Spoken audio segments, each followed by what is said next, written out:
नमस्कार मित्रांनो, स्वागत आहे तुमचं जीवन संघर्ष या चॅनलमध्ये। सकाळचं हे सुंदर दृश्य आणि कामापासून झालेली ही सुरुवात कामापर्यंत येऊन थांबते। आता आले होते मेसमध्ये आणि खिचडी बनवायची होती म्हणून मिरच्या घेतल्या होत्या आणि मिरच्या त्या मिक्सरमध्ये बारीक करून घेतल्या।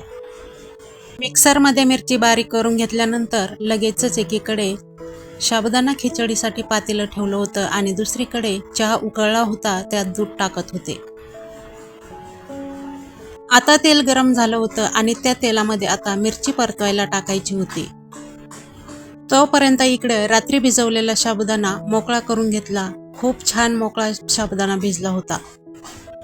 आता काही मुली रक्षाबंधन निमित्त सुट्टी असल्यामुळे घरी गेल्या होत्या, त्यामुळे खिचडी ही थोडीच बनवायची होती।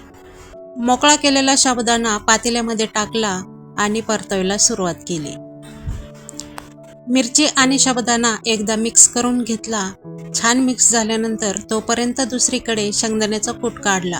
दाण्याचा कूट मिक्सरमध्ये न काढता ग्राइंडरमध्ये काढल्यामुळे छान झाला होता। आता परतलेल्या साबुदाणा मिरचीमध्ये हा कूट मिक्स केला आणि छान परतवून घ्यायला सुरुवात केली।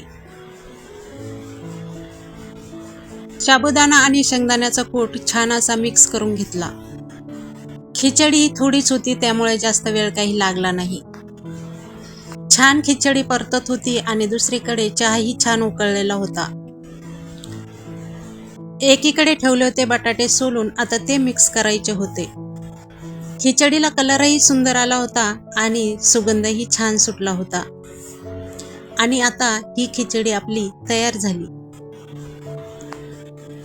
थोडा वेळ वाफ काढली आणि त्यामध्ये चवीप्रमाणे मीठ टाकलं।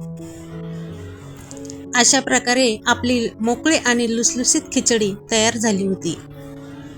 अशी गरमागरम लिंबू खिचडी आणि चहा याचा नाश्ता तयार होता। आता नाश्ता बनवून ठेवला होता आणि बाकीची कामे आवरायची होती, त्यासाठी मी बेसिंग स्वच्छ धुवून घेतलं। मेसही छान झाडून घेतली। आता काम आवरलं होतं आणि आता आले मुलींचे फीडबॅक घ्यायला। मुली मात्र खिचडी खाऊन खुश झाल्या होत्या। त्यांच्या चेहऱ्यावरचा आनंद बघून मलाही खूप छान वाटत होतं। त्यानंतर दुपारी खाण्यासाठी ज्या मुलींना उपवास होता त्यांना डबे भरून दिले आणि दुपारच्या जेवणाच्या तयारीला लागलो। दुपारच्या जेवणात होती वांग्याची भाजी। सकाळच्या ड्युटीमध्ये ना सकाळी सकाळी जायचं असतं, त्यामुळे देवपूजा काही होत नाही। त्यानंतर घरी आले आणि देवपूजा केली। आज आहे नारळी पौर्णिमा आणि उद्या रक्षाबंधन, त्यामुळे देवांना स्वच्छ आंघोळ घालून देवांची मांडणी केली। घरामध्ये अगरबत्तीचा सुगंध आणि दिवा लागला की मन कितीही थकलेलं असलं तरी